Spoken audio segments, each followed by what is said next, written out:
Il s'agirait de Peter Todd. Alors ça vous dit probablement rien, mais c'est quelqu'un qui pèse dans l'univers crypto, un informaticien canadien, expert en cryptographie, qui est dans l'écosystème Bitcoin depuis les toutes premières années. Il en est l'un des tout premiers développeurs, personnalité très respectée. Alors après, de là à en faire le père fondateur du Bitcoin, il y a quand même un monde, mais c'est la théorie du réalisateur de ce documentaire. C'est donc Peter Todd qui en 2008 aurait écrit le célèbre livre blanc du Bitcoin et qui serait à l'origine de la révolution crypto.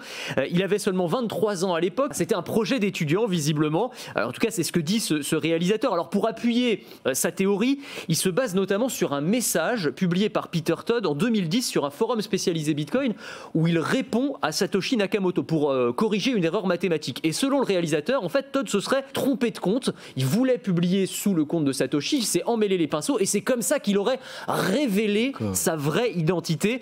Bon, ça reste assez maigre comme preuve et le principal intéressé, Peter Todd, qui est interviewé dans le documentaire, dit que c'est n'importe quoi, que c'est absolument ridicule. C'est pas la première fois qu'on nous fait le coup du cette fois c'est sûr, on sait qui est Satoshi. Il y a eu plein de cryptographes et d'informaticiens qui avaient déjà été cités. Il y a eu des imposteurs aussi, comme cet Australien qui disait c'est moi Satoshi, et finalement on s'est rendu compte, et il y a eu un procès, que c'était absolument pas lui. Il y a eu un homonyme aussi, un certain Dorian Nakamoto, dont on était sûr que c'était lui, en fait absolument pas. Certains avaient même évoqué la personnalité d'Elon Musk.